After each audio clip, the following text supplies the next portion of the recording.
There are 400 or 500 events all over London. No one can make it to them all. There are 9 design districts and new design trails in London Fields.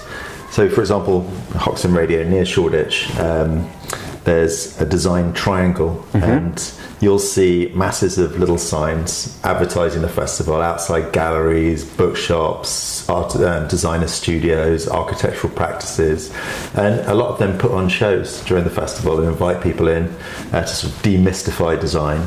We have 60,000 extra visitors come to the V&A just for the festival programme, and that is an audience that is younger than their normal audience, more diverse than their normal audience. I think the festival has kind of broken through that barrier. Everyone's interested in design now. It's not seen as something elitist anymore. Everyone's very design savvy. I was going to say, tell us about the medals, but I saw someone today's won one they've designed road signs over the course of time. Yeah, she's a great hero of mine, Margaret Calvert. She was the one who, when she was really young actually, with Jock Kinnear, came up with the road sign system, and they used to test them on airfields driving fast, towards road signs to see whether they were legible from distance. But she's also done the gov.uk, the government website, which has really made government information as accessible as Britain's roads. She's a fantastic graphic designer and a bit of a legend because her signs are seen everywhere now, all around the world. We've also got other medalists, Ez Devlin, who's a theatre designer, stage set designer, and she's done not only stuff for the Royal Opera House, highbrow stuff, but also stuff for Miley Cyrus, Adele, U2, all these huge sets for musicians.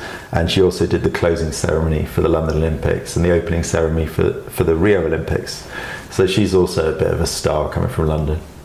Nice, passing the baton to herself. Tell us a little bit about some of the districts and kind of what happens that's different district to district, if there is a mix-up. Well, 9 districts all over the city, including South London, North London.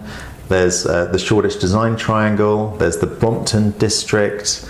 The whole of London is pretty much covered by design activity, and the districts allow people to focus on concentrations of activities, and there are maps that you'll find in the guide that help you navigate those, and there's masses of free stuff to go and see, and it's all advertised with London Design Festival logos on billboards outside all these places.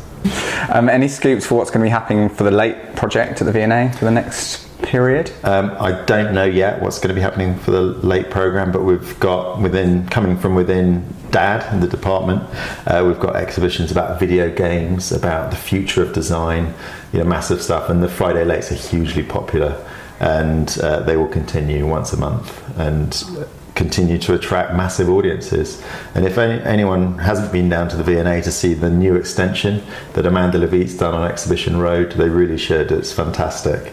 It's this great contemporary addition to the museum, and makes it clear that the museum is dedicated to the contemporary as much as the historical. It's a forward-thinking and forward-looking institution.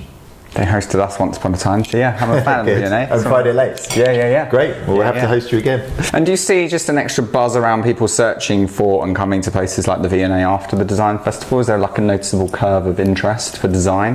Yeah, that's an interesting question. We do data capture during the festival, but I hope we take some credit for how the perception of design has changed in the city, because there's a big appetite for design now.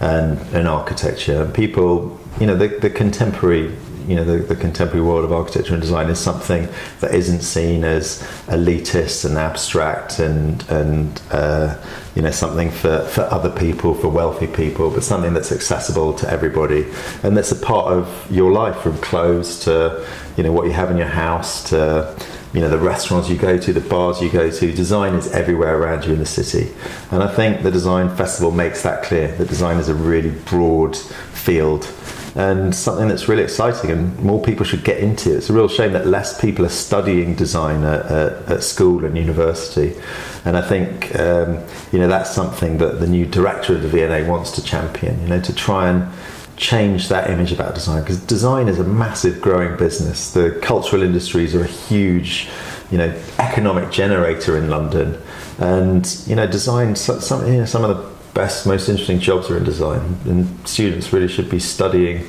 design and becoming design savvy really early on.